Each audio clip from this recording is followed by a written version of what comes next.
Shinboners, the team that plays to win for you and me. Welcome back, Shinboners. It's going to be a long, tough pod today and a few home truths to be delivered.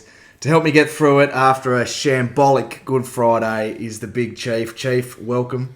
Thanks, Baz. I didn't sleep well last night at all. No, I Tossed and turned all night worrying about this football club and what is going on. Well, we're in a hole that we can't escape, and I'm so angry still. And I just want to sort of summarise what a lot of supporters are feeling. We're all incredibly frustrated and helpless at when is this going to change. I mean, for years we've had never beaten posted on the walls. That's our club mantra.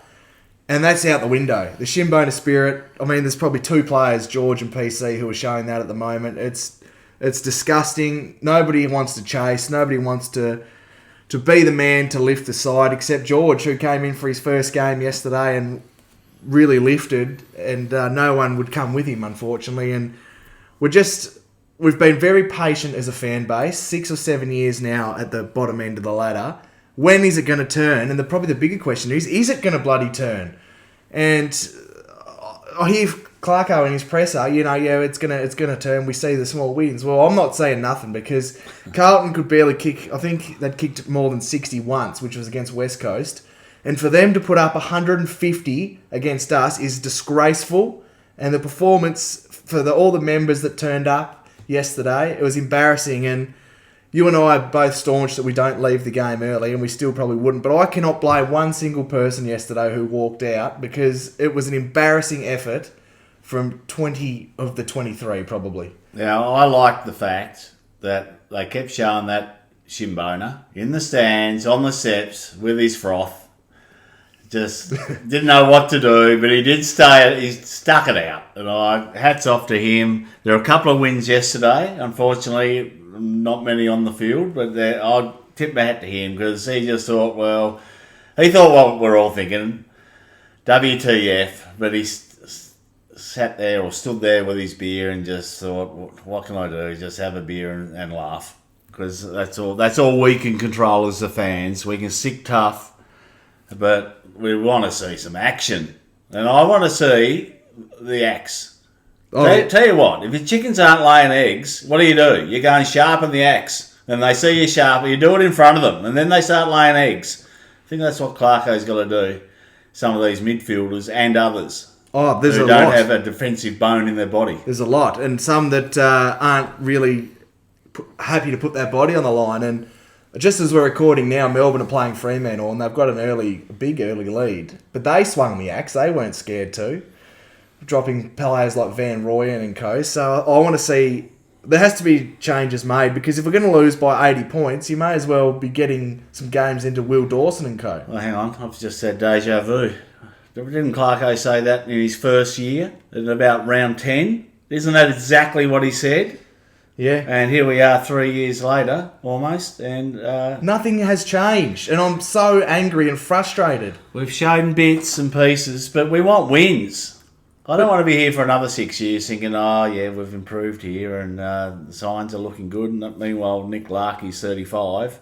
And I'll spew if I hear one more, we want to be in the contest later. The time's passed for that. We have to start winning games of football. And I feel like this club has become way too accepting of losing.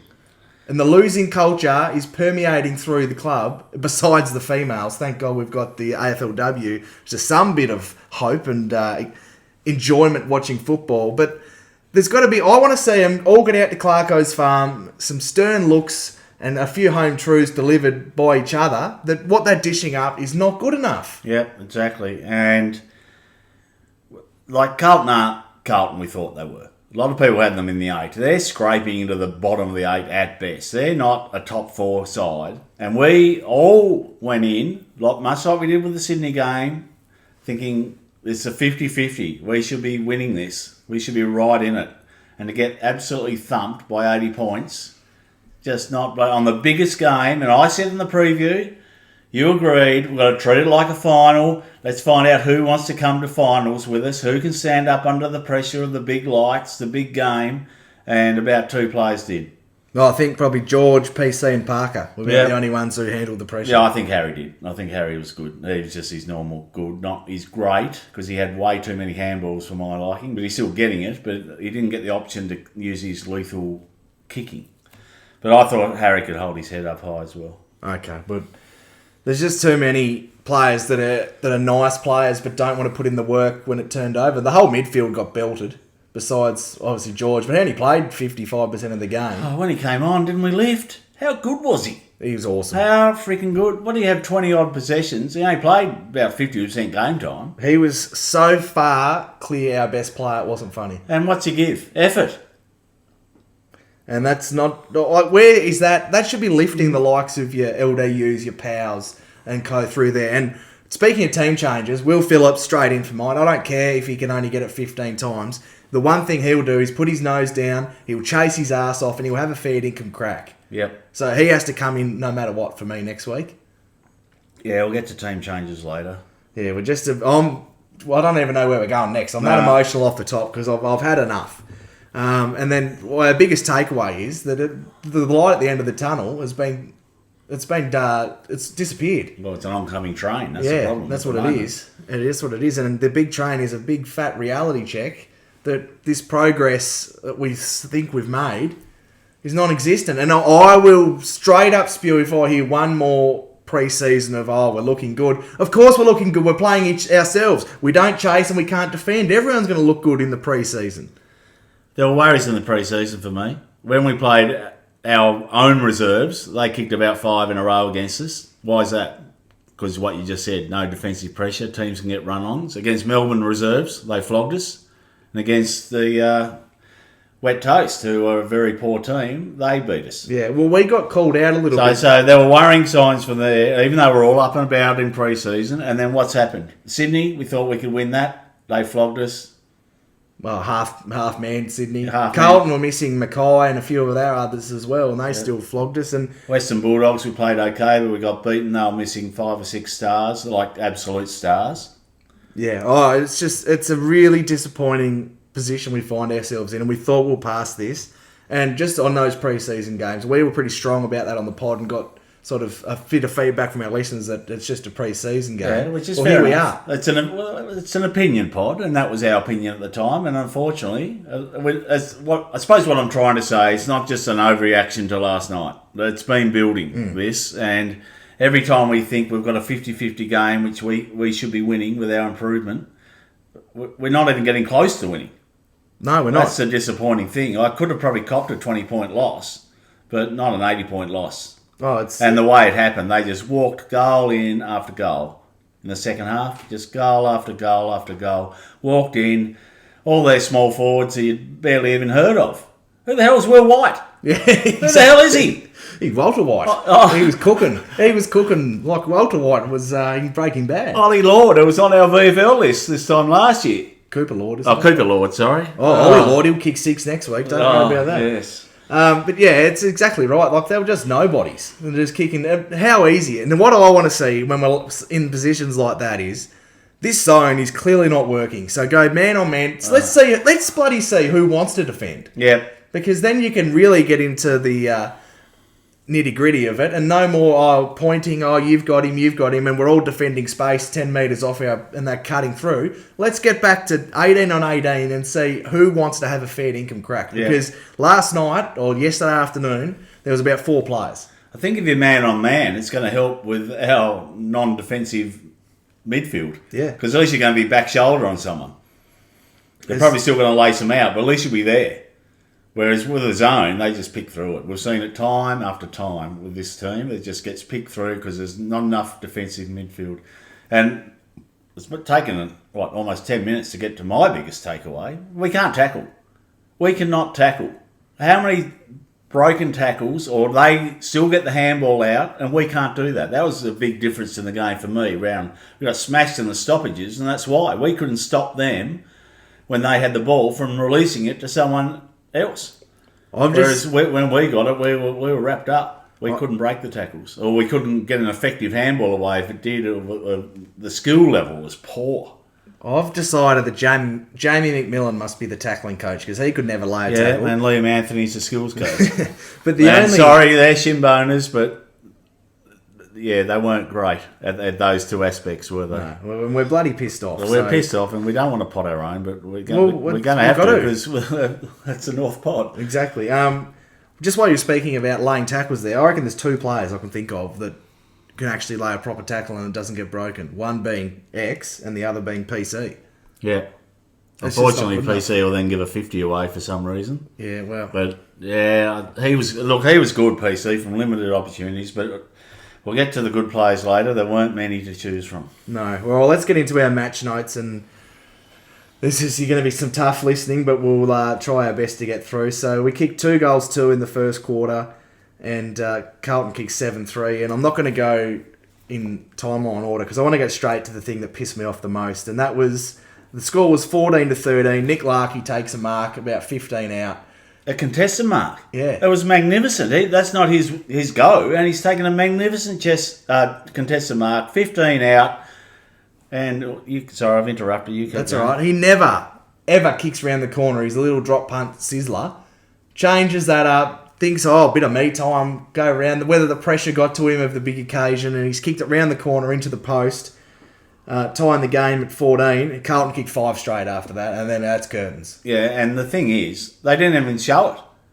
Because that certainly go back, soak up the time, and kick a little 9-iron drop punt like he always does, that they weren't even showing. Next thing, Carlton's got the ball on the wing.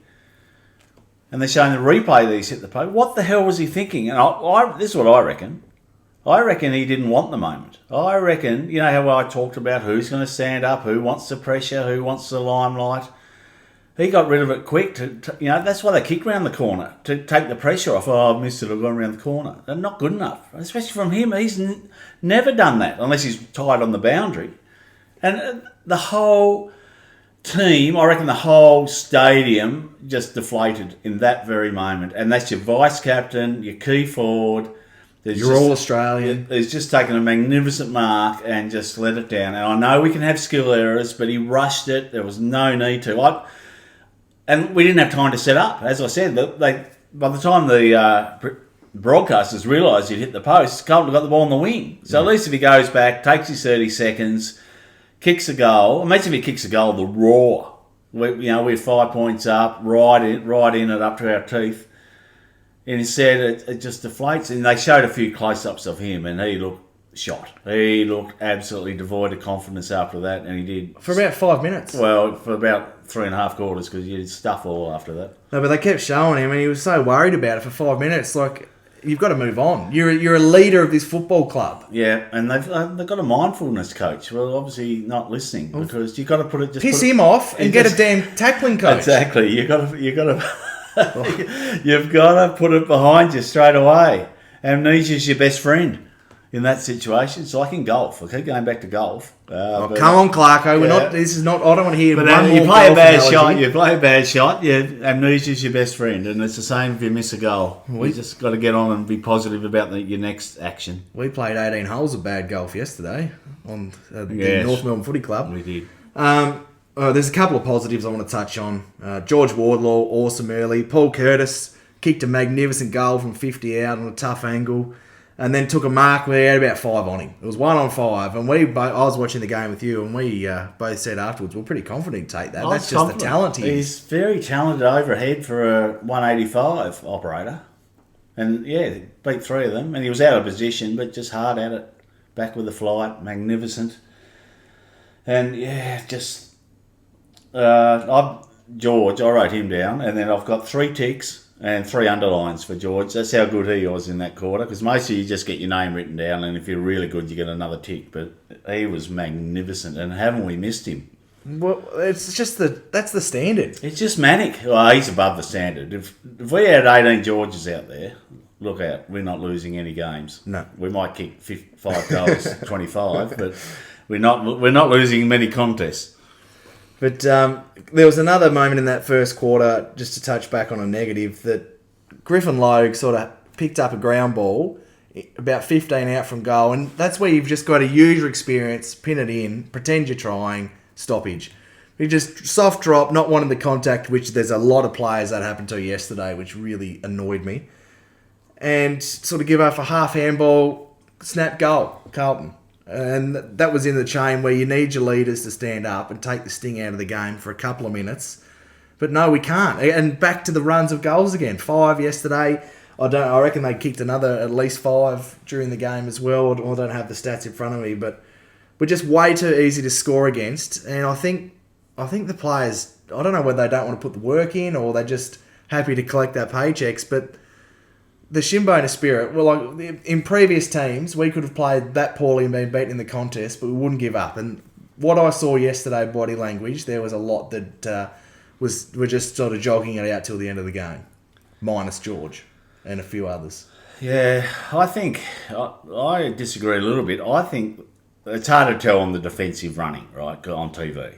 You've got to be at the ground to see who gives up or who chases. So that aside, I think that when the ball was there to be won, we actually tried, which is even more disappointing because I think we're just below par in skill. I can't see how we can get away from that. We're just below par in skill. I disagree. Well, I agree with what you're saying, but I disagree with you. Your disagreement of my point.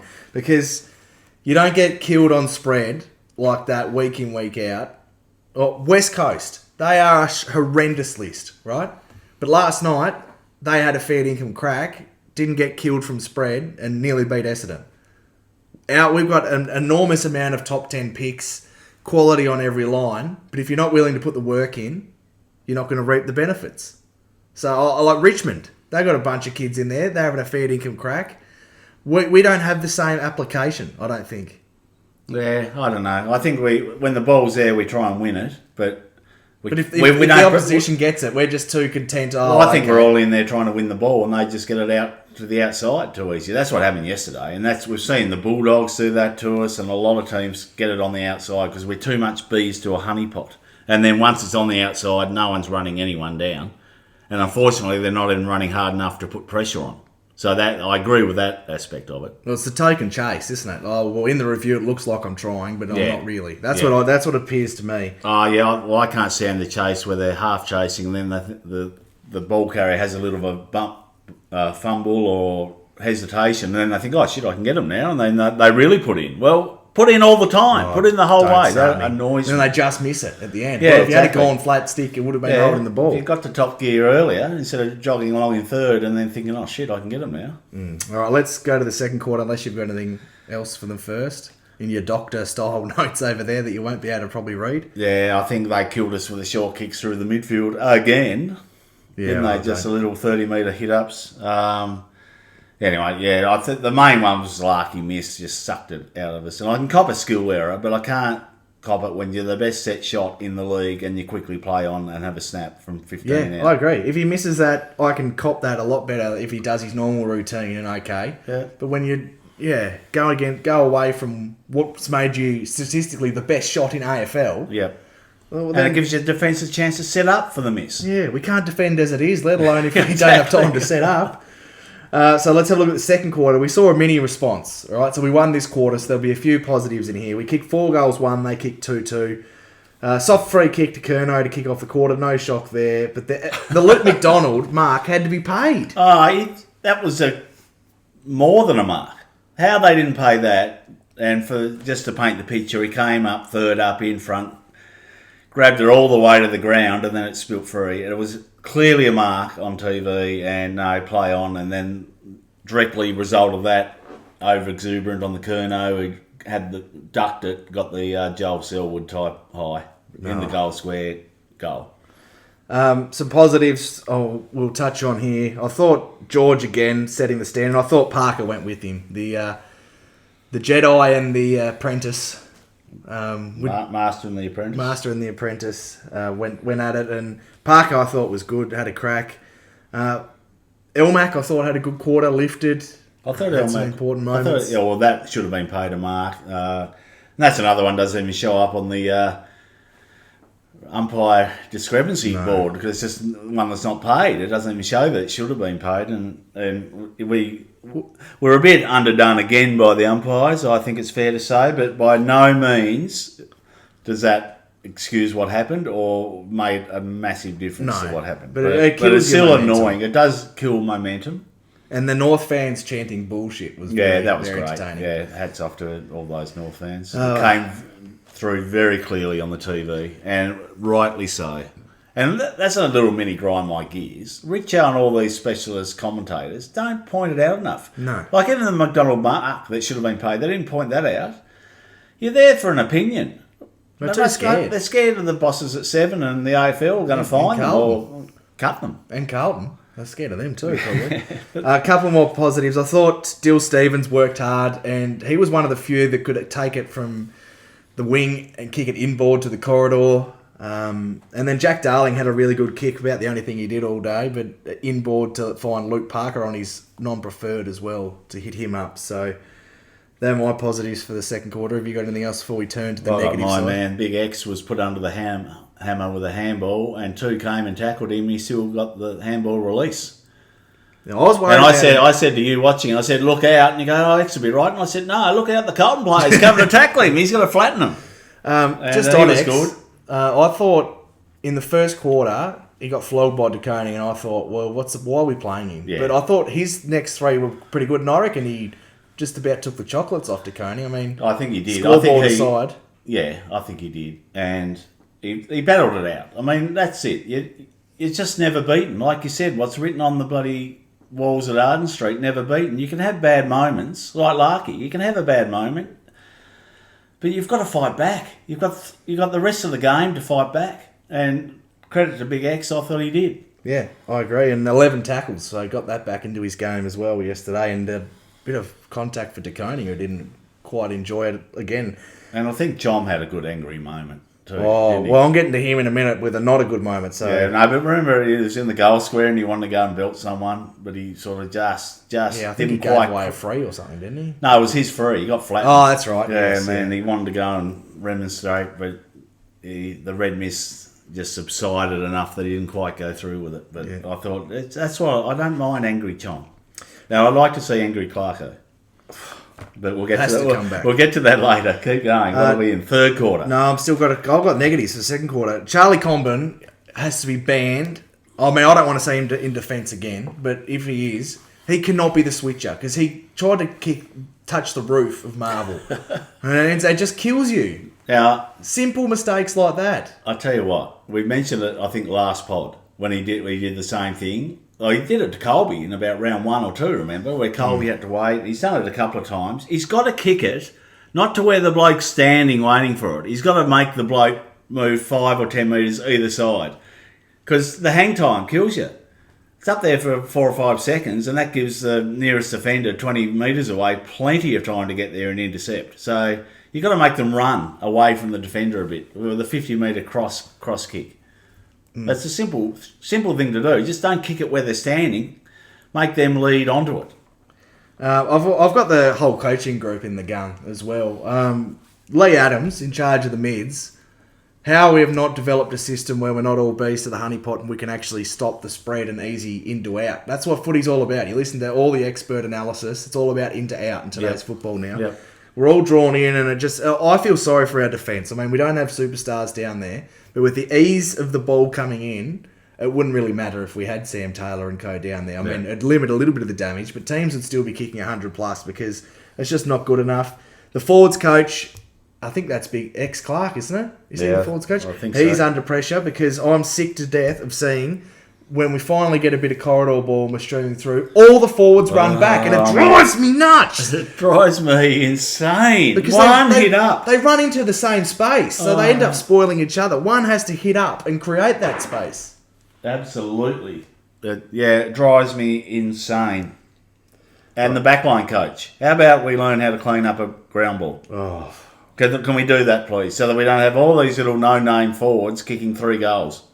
yeah, and it'll happen next week. Joe Berry and your Jackson Mead and all those sort of nobodies from Port. And back to the midfield. You got your inner circle and your outer circle, right? if X-Wing wins the tap, generally we get it on the inner circle, and then we can't break the tackle or get the quick hands to get it to the outer circle. Whereas the opposite for them yesterday, De Koning, as you said, was winning more taps, and they were getting it quickly to the outer circle, and it just does make it difficult for the back line when it's streaming in and they're 1-on-1, and they're probably playing 5 or 10 metres off, trying to set up some sort of zone. Yep. Have you got anything else for the second quarter before we move on? I was happy that we lifted and we came back because we were blown away in the first quarter. And I was saying to you, I'd be happy if we can be 20 points down at half time. And we got to 20 points and we held it there. There was no really late red time goals to them. And I actually thought we were back in it. And I said to you, we might roll with the pod when we get up and win. Yeah, well, how'd that go? Oh, it didn't go well. It did not go well. Like I went to the socials and said as well, like they're the 18th ranked second half team. So yes. We should be pumping that up and internally, I mean, by the coaching group and saying, we can run on top of these guys. But I was reasonably confident at half time that, we've had our typical bad start. We've fought back. 20 goals is nothing in modern football. And you've 20 points or 20 goals? Sorry, well, 20 goals is a fair bit. 20 points is nothing, but unfortunately Cole may as well pull on 20 goals after half time. But it's so disappointing. And you're just flat. Anyway, we'll get on to the real horror show. If you thought the first half was bad, well, wait for the second half. So the third quarter, they kicked 6-1. We kicked 1-1. But I've got a positive to kick us off in the third quarter because Zach Fisher was subbed off with a hamstring.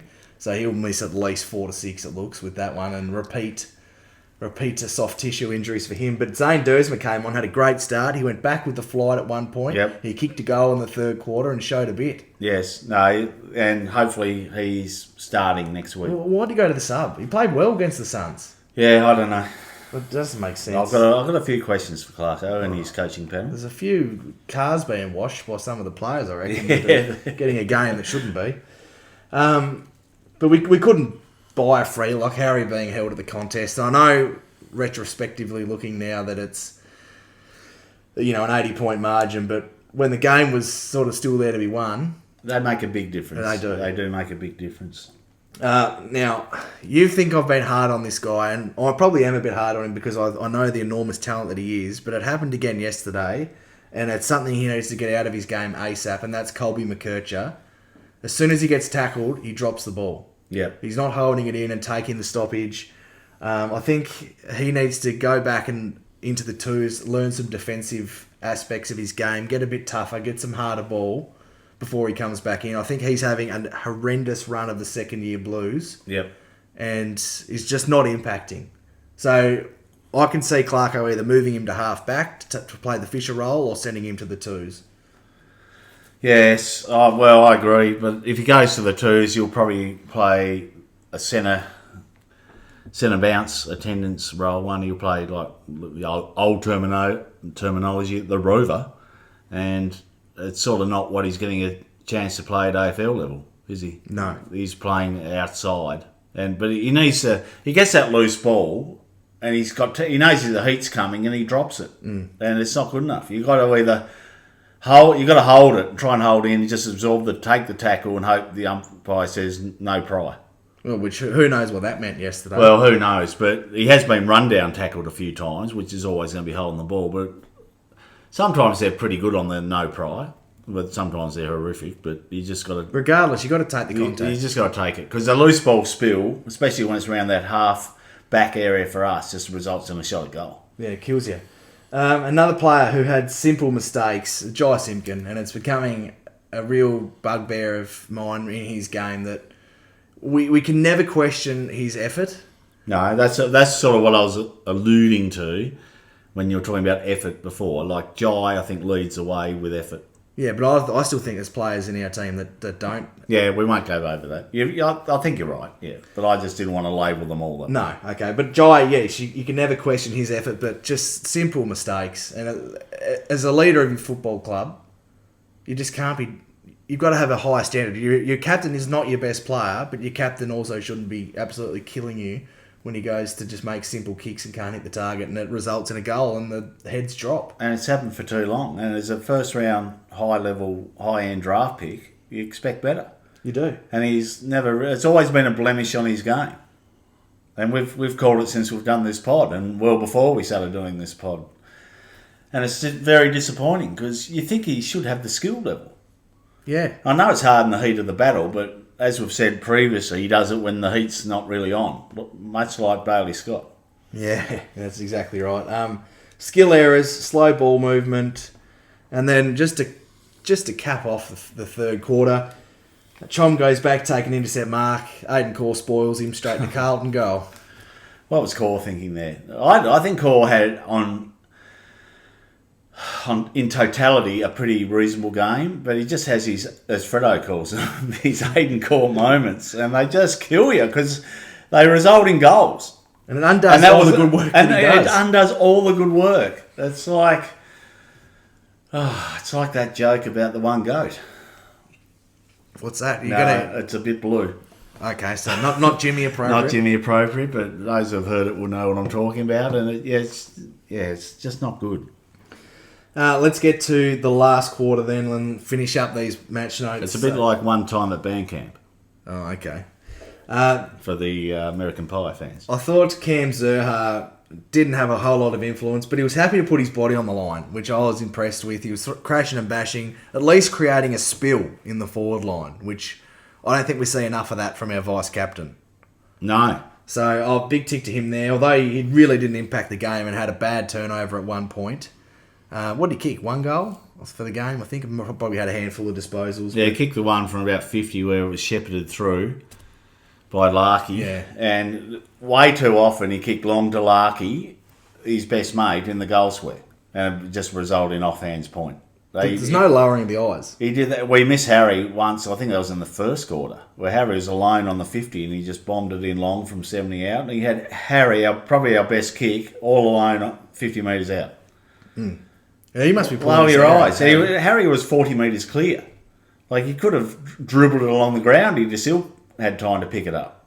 It's just not acceptable. It would have been a 30-metre kick for him. But it was the last quarter it's just embarrassing, and it was like, I don't like using this term loosely, but it applies here. It was pathetic. Yeah, it was. Absolutely pathetic what was dished up, and I think Chom has to go forward now. It's not working. We can't apply any pressure up the ground anyway. So how's he going to intercept when it's just being walked through? We need to crash and bash forward. They seem not to want to play Finbar. Darling will probably have a rest next week with the trip across to Adelaide. So. You're big on not putting him on a plane, aren't you? Well, I was thinking Parker. I was saying to you off air, Parker shouldn't have a rest so he can play his 300. Yeah, that's rubbish. That is absolute rubbish. Well, after what was dished up, Parker's one of our best players. Yeah, I know. That's what I'm saying. I take that back. You don't rest good. We can't rest players so they play their 300th at our home game, and especially when they played 295 of them with another club. No, I agree with what you're saying, but this was before the game when I had a bit of hope and thought, you can probably give him a rest next week, or Jeez. But he's got to play now. But I think Darling's due a rest. Yeah, mate. Yeah, I don't mind that because he was good against Gold Coast, but he was no good the week before Gold Coast, and he wasn't any good yesterday either. No. So Charlie Common has to go forward for mine. The axe has to be swung. We'll get into that in a minute. There's about 5,000 listener questions, and a lot of them are about who's going to be dropped. So I suppose we'll get to what was quite hard in the votes for the most prestigious award in all of the AFL, the Basti. Right, so I'll take the new ball in what was I think the top sort of 2 or 3 was easy to determine, but after that, it was a bit of slim pickings. But, to the surprise of no one, I've given the 5 votes to George Wardlaw. 21 disposals. He was a barometer. He was crashing and throwing his body around. Yes, he was a bit scrubby by foot, but I'll excuse that for the way that he attacks the football and the contested beast that he was. And he's kicking in. He was my 5 as well. And he's kicking it in the heat. He's in the trough.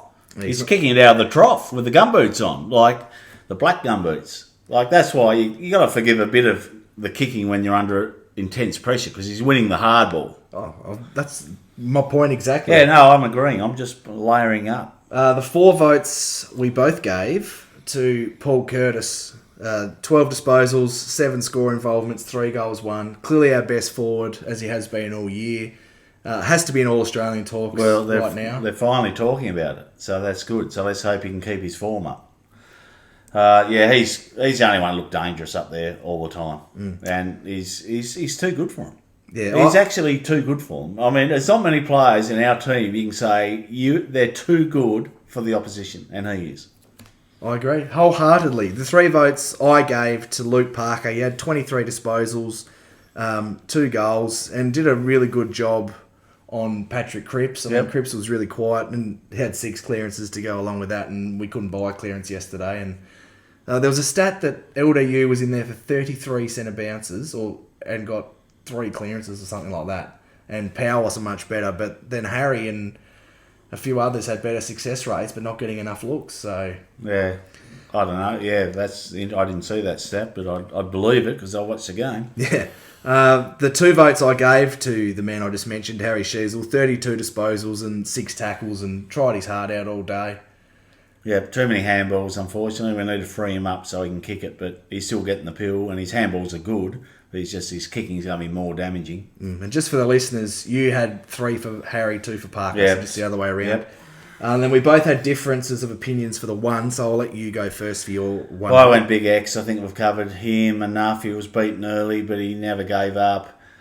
He was a bit of the user through the foot through the corridor and was effective every time. And I think he won a lot of taps, especially when they put Young in there. He just dominated. Unfortunately, with his taps, they were sort of at the feet of our midfielders in the inner circle, and we couldn't then get it to the outside. So it's just something to work on. But whether that's a coaching instruction to keep it in tight, who knows? I don't know.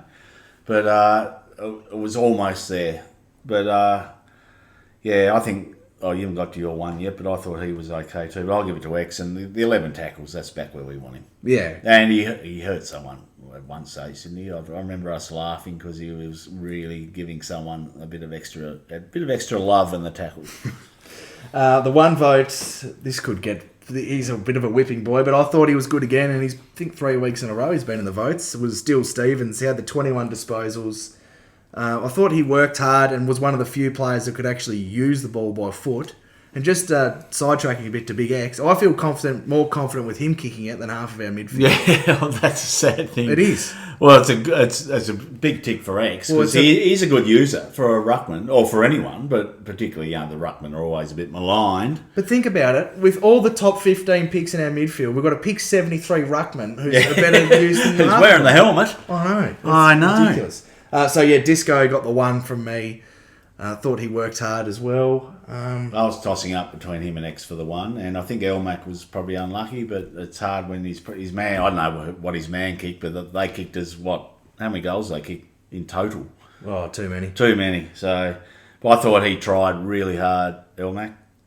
But anyway, yeah, X for me. So let's have a look at the leaderboard. So we'll go through the top 5. So there's a tie for number 1 between Paul Curtis and Tristan Sherry. After that, 1 vote behind is Parker. Sheasel on 1 vote behind that on 18, and then Jai on 16 to round out the top. So anyone's game from here on in. Oh yeah, it was a lot of footy to go, and we'd like to see some wins. Before we get to the watch list, I just want to bring something up that we spoke about on air. So we're having a discussion. On air or off air? Oh, sorry, off air. We're having a discussion who has actually improved this year, and we came up with 2 names. Do you want to tell the listeners who we've come up with? PC, I think, and he was good last year, but he's improved again. I think Elmac has improved on what he's dished up the last 2 or 3 years. Who else? But that's like going from terrible to okay. Yeah, but it's still an improvement. I think Dill Stevens. Dill Stevens, that's it. Yes, I think he's improved. He has been a whipping boy, but yeah. And that's it. Yeah. So, listeners, if you have anyone else that you think, please send us a message because I'd love to hear your thoughts. But that's all we can come up with, and that's just sad. Now, this is a question without notice and without any forethought by myself either. But I was thinking while I was listening to the radio talkback about football, and they weren't talking about North, but I think the ABC had a big dig into North leadership. But I missed that segment, ABC Radio, that is. But I was thinking, who would get a game for another team in our side? Oh, Curtis, Big X, Harry, George. Yeah, there's... Larky. I reckon you pull up after about... You'd be lucky to get double figures. I'm just thinking, I said Larky. LDU. Yeah. Gee, that might be about That's it. about it, isn't it?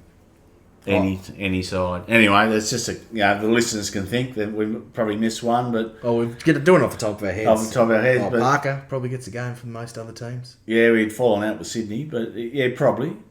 But it runs short pretty quick, doesn't it? does. Runs dry.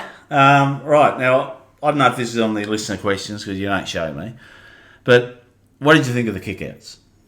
No, I don't think it was, but they're just so... They're terrible. I thought they'd improved because we got it to around the 40 to 50 mark defensively with a person on their own.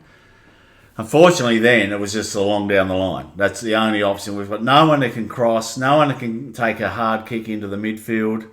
So I suppose at least we got it down to, 90 away from goal before we turned it over. There's no movement, and it drives me nuts. but that's got to be the coaching. And that's why we're saying If all it's these not the coaches, coach- if the it- whole coaching group is under the pump. Yeah, and Mini Helmet, CD, didn't take as many kickouts, and I like it because he doesn't seem to have that long kick in him. No, where Fisher does, but now he's pinged the string. Yeah, so I thought it was better, but still we and that's another reason I like Chom Ford because X isn't a contested mark, and if he's there, you normally got another ruckman there and the centre half back. And he's playing hurt. Yeah, and he's playing hurt. So I think if you put Chom there, at least he'll crash a pack. He might clunk it. Maybe he could, they could set something up so the old Kanga crossing that used to be at half back, we can put that in the midfield. And maybe someone like a Chom can run from the wing into the centre and have a couple of rovers in front of him to take the ball. Just something a bit different. I know that then opens you up potentially to come back, but at least it's going to be 90 from goal. At least we'll see some and you can proactive football. You can set up behind it because this long down the line stuff, all it does is get us another stoppage. And that's fine if we're 2 goals up with 3 minutes to go, but it's not good when that's our main way of scoring. When was the last time we scored from a kick-in? Oh, Aaron Hall. Yep. That's probably it. I think you're right. It's been, whereas other teams do it against us. I remember we kicked one, I think I was at the game. Well, I think you and I were there. I think it was against West Coast a couple of years ago where Hall kicked it into the centre to Taron Thomas, who took about 3 bounces and kicked a goal from 50. Yeah. I reckon that was the last time. Yeah, and you don't expect it every kick in, but it'd be nice to get 1 or 2 a game. There's no flair. There's no dare in our game either. It's just long down the line. It's not Stodgy. sustainable. You're not going to win games of football doing that. No.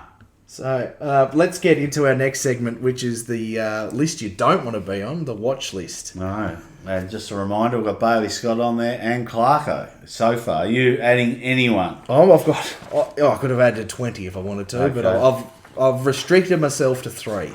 3. 3 players. I reckon that's the most. Now, it's a reminder for new listeners. I reckon last year we had a dozen on there, on and off, didn't we? Yeah. And there were superstars on there too. Nick Larkey was on there. Yes, he was. So it's safe from nobody. I'm sorry for the flapping pages. I'm trying to find my page with the watch list. What are you doing? You're making me even angrier.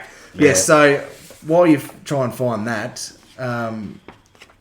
let's rate the performances for the people who were on the watch list. So Bailey Scott played VFL. I saw bits and pieces. He was okay, not great. And I think Clarkson's got to be an X. To get belted by 82 points against a side who wanted to sack their coach, and listening to callback from Carlton fans, it was all over. And they were missing, Mackay and a few of their other good players. So they're not that much better than us. So a big X for Clarko, I've got to say. And then, do I get a vote? well, what do you reckon? Oh, well, Clarko went on there because he referred to the opposition too much in his presses. That was the main reason he went on there. And credit to him, he didn't refer to the opposition. He talked about golf in his presser. Talked about his putting and his driving and his short game.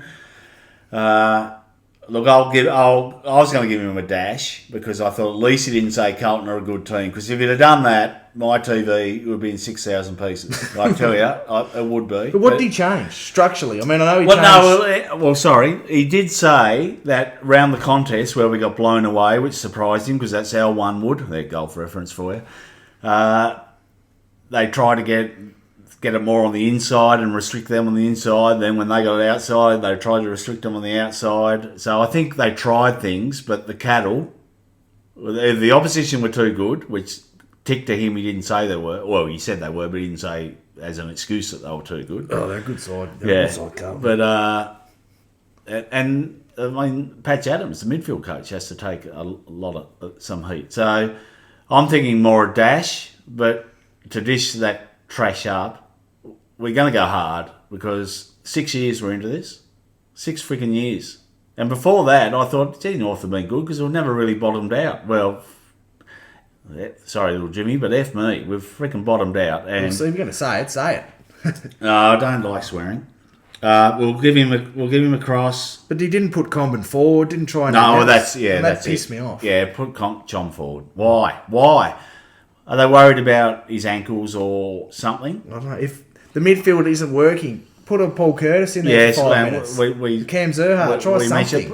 Put Colby in there. Yeah. That's where he started at the under-18 level. Let him run out, zigzag out on his left foot. Try something different. Send a message to these mids who aren't getting it done. Yes. Instead of just leaving them in, they'll back the boys in. Well, they're getting smashed. And where were they? I mean, Jai and Tommy Powell in the first quarter. Where the hell were they?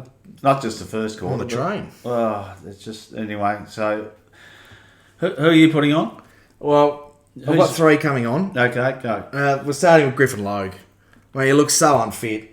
But if you're out there, you're getting judged equally and just not getting it done for the recruit that he was. Just not good enough. Yep. Who else? Caleb Daniels going on for mine. Yep, I agree. I mean, if you purely look at it from a statistical point of view, yeah, he's great. He's getting lots of the ball. He's getting all the kick-ins, although they didn't kick many points, to be fair. No. But I like him when he gets the loose ball coming in. I don't like him from the set play kick-out because I don't think his kicking's penetrating enough. He had some horrendous turnovers anyway, didn't he? But I think he's better when he gets the loose ball and there's probably only 2 or 3 opposition around him and he can get a quick handball, get it back or fake and go the other way and find an outlet. But when the ball's in chaos, I suppose, but when it's a set play and they're set up defensively, I don't think he's got the penetration or he's just lacking the confidence. He's just not doing what we expected him to do and what we bring him in to do. So. Yeah, and his opponents are kicking goals. Oh, that's the thing. He's not getting the offense we want, and his defense is not good. No, he's a liability defensively. He is. He absolutely because is. of no fault of his own, just what God gave him in being 5'5". Yeah. And then the third one, I mean, you could have put 20 players on here if you wanted to, but this one we debated a little bit because we had a stern rule last year, no first-year players, and we were pretty lenient on first to 3-year players. But I'm going for a second-year player who I love. Love this bloke, love the way he plays, but Colby McKercher, you're just not getting it done. And if he was a pick 60, he probably is not on the watch list. But if you get that extra pressure being a pick 2 and... It's not even what he's doing with the ball. It's just some of his efforts. Yeah, I think that's more of it. And yeah, I can't remember the rule we had, but I agree. As a pick 2, he's having the second year blues because he was a star last year and just not getting it done. The efforts, and it's that effort with the loose ball being a bit fumbly, calling a spade, being a bit soft. Yes. So that's the watch list. Right, okay. I think that's probably the most we'll put on in one game. I reckon, and there's a lot that are very lucky not to be on. Next up, if they don't perform next week. Yeah, let's get into some listener questions, and once again, thank you to everyone who sent them in because we've got an abundance of them. Before we get that, can I get some positives into this pod, please? All right. Firstly, and for those who watched it on TV, would have seen it, and I loved it. Firstly, both teams, particularly North, because it's our home game, did the Royal Children's Hospital kids fun. It's fantastic what they do, having the players clap for a minute while they run out through the banner. Fantastic. And we saw the best on ground last year, Imogen. We saw her there again, and just if you want to be positive, just have a look at her smile. I mean, she's fantastic. And then I don't know the young fella's name for this year. They went and tossed the coin. Oh, yeah, he's good. If you ever watched 360 back in its prime, when they had the little segment called The Rascal, remember Bob Murphy. That was his segment, being the rascal. He's rascal of the week. Because for those who are at the game, probably didn't see it, but they showed it beautifully on TV. He tossed the coin, yeah, you're kicking this way, blah, blah, blah. And then he says to the ump, can I kick the ball? And the ump goes, yeah. And before the umpire even said, yeah, he picks up the match ball and kicks it to the wing, and the umpire has to run and get it. But it was bad. And then he runs off. Yeah. He lands, six the landing on the boundary line. He did the Ronaldo. Yeah. He was fantastic. And I don't know what his name is, but shout out to that little fella. Yeah, he was good. He unfortunately probably turned the umpires against us for the rest of the game. Right, let's get into some listener questions. We'll start with Brad Russell, who says, where do we go from here? Where is the hope? 20-year member, and it's the darkest I've felt at the footy that I can remember. And that resonates with me because we've been shithouse for 6 years. I reckon that's the most upset I've been after a loss. Yeah. And that's just, then there's plenty to choose So from. there is a lot to choose from, but I agree. Because we went in thinking we could win. And it's the biggest day on the calendar. We said treat it like a final. And we've been I've horrific in all the other games. I've watched us lose finals by 100 points, and that's how it feels. Because you go in thinking you're going to win and progress through to week 2 of the finals, and that happens. And it's absolute crap, and I want Clarko to fix it. You're getting paid $1 million to fix it. And Clarko's got more answers than we have. We don't kid ourselves, but come on. Come on. You and your assistant coaches and your development coaches and your mindfulness coaches, and I want the tackling coach down there like you said. And I think you said off air, bring your mouth guards. There's got to be a line in the sand moment where bring your mouth guards, boys. We're having some home truths. And we saw Noble did it when he got flogged by Brisbane. Made him cry. And made him cry. Jace. Yeah. Well, I think it's time.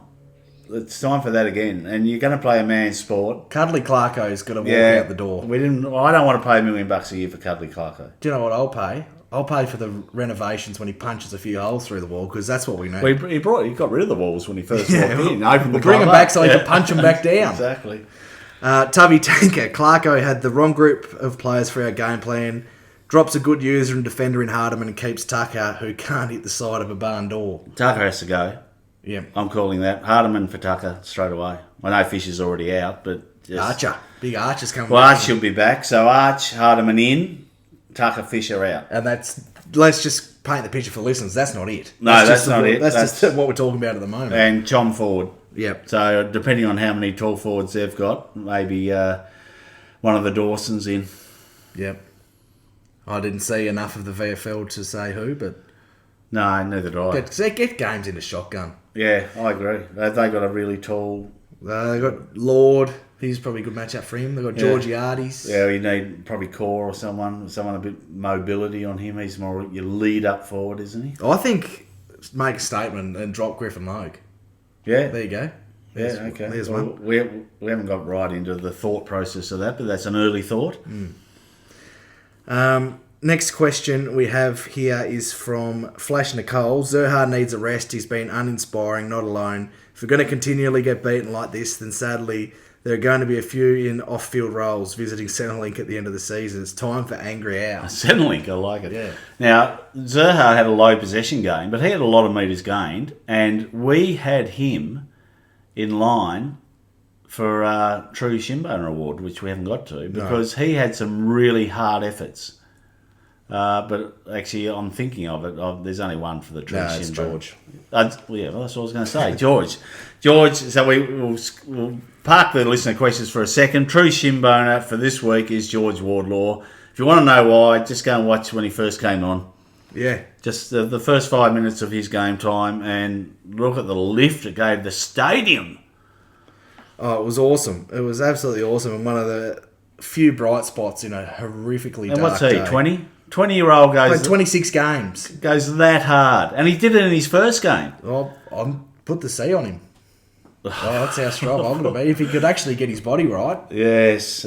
You want someone who leads by example, well, there you bloody go. Yeah, he's an on-field leader at this young age. Yes. Luke Toomey says, I was at the game. I wonder if he's rated the cow. That's not a very common last name. Cow Toomey. Yeah, the Toomer. I've gone off track here. I was at the game, sat literally on the glass behind the interchange bench. Nothing but dropped heads the whole night. No idea where we go from here. Well, he's given us more insight than we can give him. Yeah. If he's seeing that, that's who's down there. Is there there must be an assistant coach or Probably Monkey. Big Monkey? Yeah. Well, he's probably eating all the food.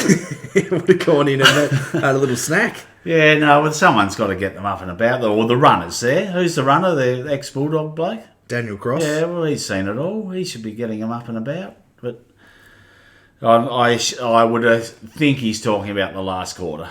Yeah, well, I better not be talking about the first quarter. who or the knows? second. Well, Larky, what about his body? Well, language yeah, at first? true, You can't true. just assume. No, you can't. Makes an ass out of you and me. Yeah. Jim Stevens says, how safe is Clarko? Well, the heat's coming.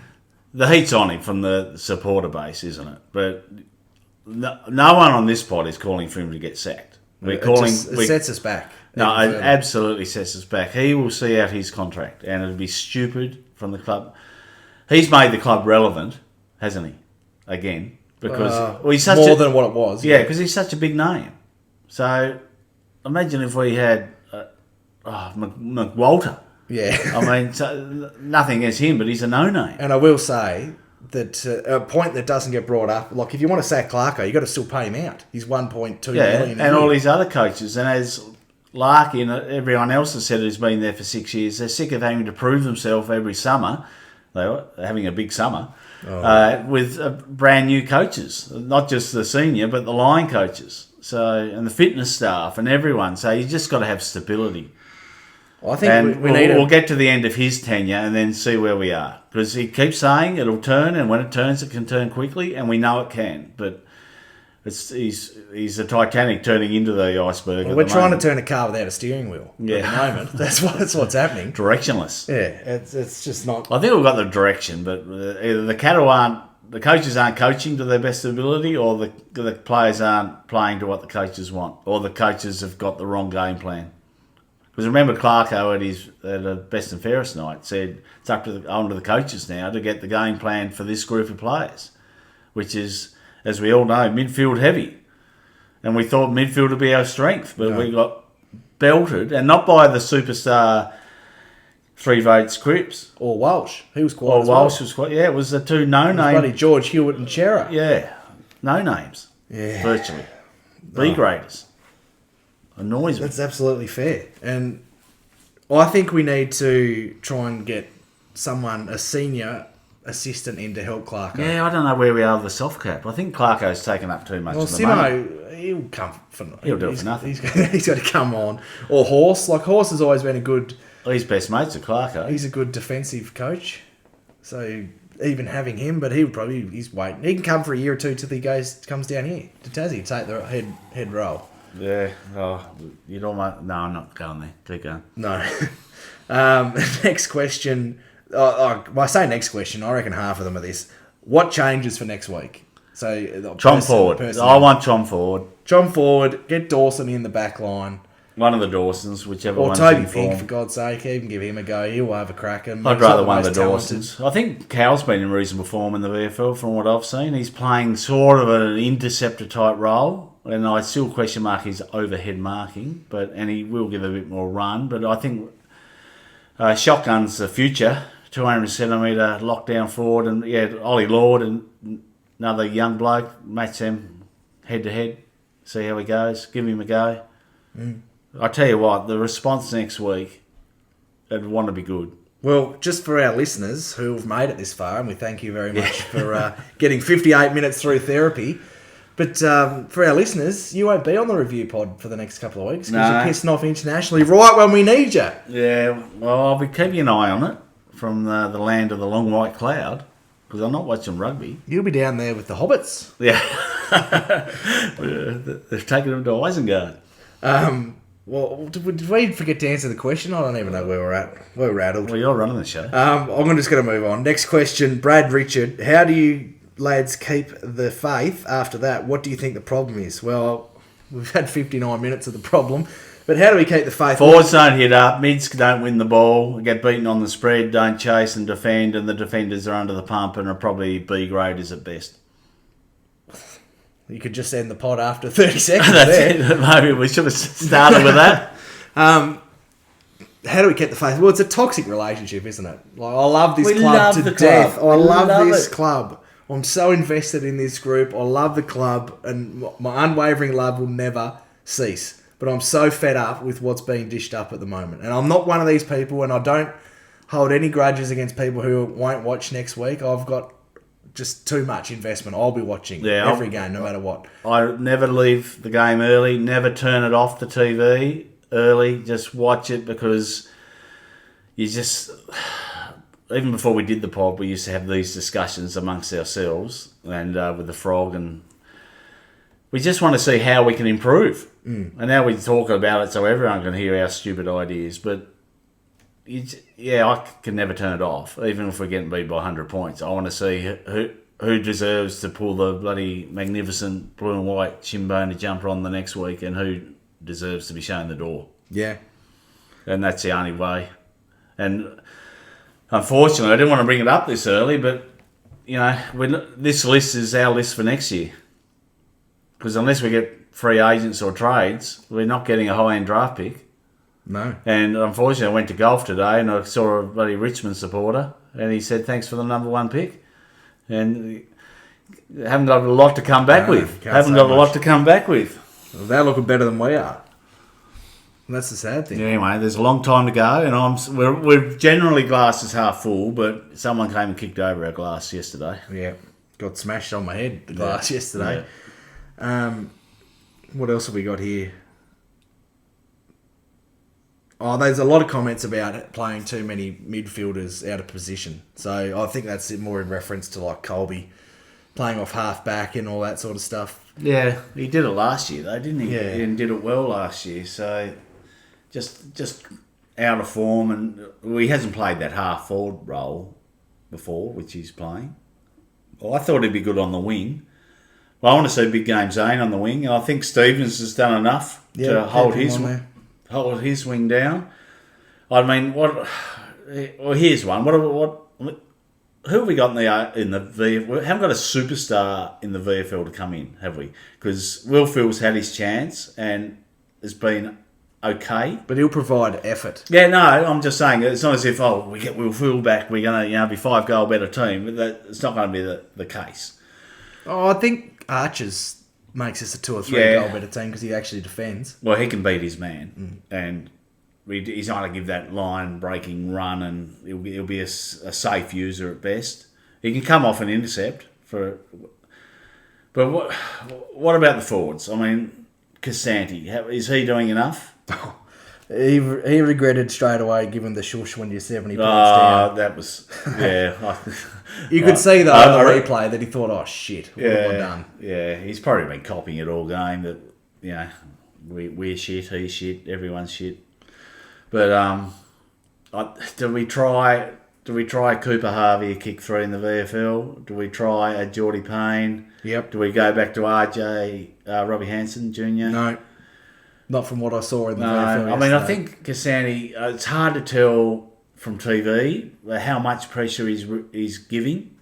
So we'll trust Clarko and the coaches, the forward coach X. But they're the questions I'm asking. Well, I think we just pick up a rookie selection, Jazzy Garner, and throw her in there. That's how I'm fixing the club. Right.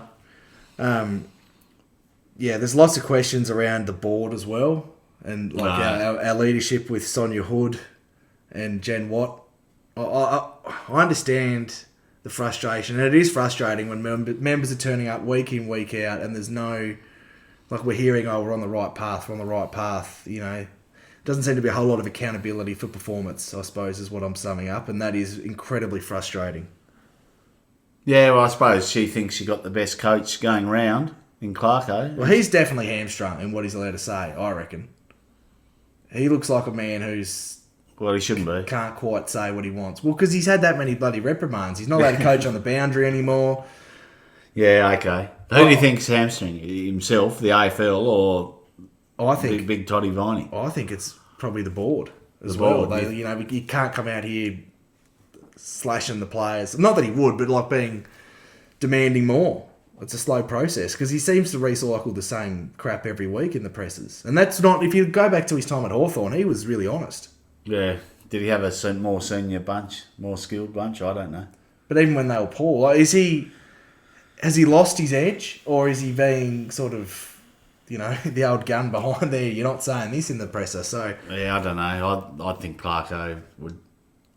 He's obviously older and wiser and probably a bit more mellow, but we've seen that when he gets angry, he can still be angry. I want to see angry Clarko back, especially after performances like that. I think he's just got to hold the players accountable. If they're doing what he tells them, hold himself and his coaches accountable. If they're not doing what he's telling them, hold them accountable. It's pretty simple. There's a few questions here. One from Rude Tragic about Big X and whether we should rest him. Well, I think he did enough. Who's their ruckman? Sweet. Jordan Sweet, yeah. Yeah, so I think he's better than Teakle even when he's at 80%. Yeah, that's and fair. 11 tackles shows that he's getting to their ball carrier and smashing him. So he's not at his same level he was last year, but he's not that far under it. He's obviously been hampered a bit, but hopefully he just slowly improves. No doubt he's not training at all during the week and he's just rolling out on the weekend. But I've got forecasting to Port. They've got all those small little midfielders, so we've got to win them. That's their one wood, isn't it? Their midfield. Yeah, and that's why you can get away with playing Phillips. I've been putting him straight next to Butters. Yeah. And saying he'll take you to the ball. Yeah, well, Drew will go to LDU. Yep. And Mama's Boy. Then the rest will go head to head. Oh, Wardlord and Mama's Boy will be make him pay because he doesn't like defending. No, but George has got to hit targets going forward to make him pay. And I was glad to see Bailey Scott dropped a couple of weeks ago, but I think he'll come straight back in. Yeah, but that doesn't improve us. It doesn't. That gets us back to where we were. I think if you drop someone and then they back in 2 weeks later, unless he has 40 and kicks 3 in the... I know that's probably not his role, but... Yeah, dropping for 1 week's not enough, I don't think. Unless it's a forced change through injury, which I don't think it will be. I want to see Eddie Ford in this week. If he's got through fit and pulls up well. Yeah, where's he playing though? I'd bring him in. I'll play him half forward wing. You know what I'm thinking? What do you think of Zerhard to half back? Well, I don't mind it. Yeah, I think he's good above his head. It'll make him accountable. No, I mean, not that as a forward you do have to be accountable. He's got a penetrating kick. Got a penetrating kick and just get more of the ball. He's taller, so he don't get found out. We saw it the game he did his calf a couple of years ago. He played half back and looked all right. Yeah, I just think change it up, Clarko. Swing the magnets around because whatever he's being dished up is not working at the moment. Yep. Right, well, lots of the questions were the same, and I'm getting a bit depressed reliving it all again. There was recommendation to numb the pain. Oh, if I knew the answer, I'd tell you because I'm still bloody hurting all this. Bogues Red. All this time. No, St. George for me. George, St. George for me. There's a lot of things here about the definition of insanity. Trying the same thing over and over again and getting the same result and expecting a different result. So doing a Shinbone podcast twice a week. Yeah, oh jeez. There was a lot of people saying it's going to be hard for us to get up, but we're dedicated to our... We're positive. I tell you what, I want to see a response. That's the thing. We're down at the depths after last night because we're recording Saturday afternoon, and lucky we didn't record last night. But you think we're down now? Usually, oh my God, the watch list would have been 20 plus. We'd have gone back 5 years and got pass plays on it. But I just want to see the response. And the good thing about footy is there's always next week, and next week the response better be there. And what better place to do it than against Port Adelaide on the home deck where we've never won? Yeah, but in previous years, previous weeks, I've been confident of the same response. I've lost faith. No, well, the same response. I haven't lost faith in the playing group and the talent they have. I just don't think they're mentally tough enough at the moment to respond. It's going to be a long year if they're round 6, we're out of it. It's going to be a long year, and I had us down for 10 wins. We've blown 2 of those that I think I had us penciled in for. So, but there's still plenty of time. There is, and it's a long season, and I mean we're lucky. But what's been dished up at the moment? let's not sugarcoat it. It's shit. No, it is. And too many ground ball goals, isn't it? We can't touch the ball as soon as it hits the ground inside our defensive 50. Yeah, that's horrendous. It is horrendous. And we're not just pinning it on the defenders, we're pinning it on the mids. But the defenders have to defend as well. When it's a quick centre break and it's 6-on-6, just beat your man. Yeah, I agree. And then go and then help your mate. But we seem to... There's too leaky. It's too leaky on that ground ball. Is it too many flying? So Jed Adcock, backline coach, what is happening? They all panic, If spoil each other, run into each other. Well, if two fly against one and they don't kill it, there's loose on the ground, and they're always front and centre, and it's just a quick snap or a quick handball to someone in an even better position and goal. How many they kicked accurately? They had about 3 fluky ones, but the rest were from within 20-25 metres. So of course they're going to kick accurately. You or I would have kicked them. Oh, exactly. I'd have penciled myself down for 5, I reckon, yesterday. I'd never put that bloody horrendous jumper on.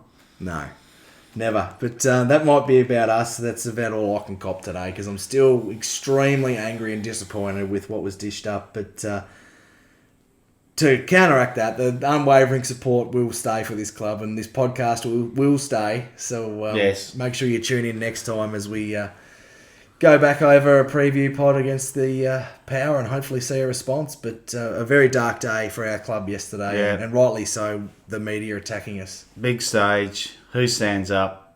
Not many. No. And thanks for all the questions. We love it because we do look at them, don't we? As even after a game like that, we think, what do the listeners think? So we thank you for listening. We thank you for being interactive with us. Till next time, Karnakangas! Thanks again for joining us, guys. Please follow us on whatever platform you listen to. Until next time, go Roos! Good old North Melbourne, they're champions, you'll agree. North Melbourne is the team that plays to win for you and me.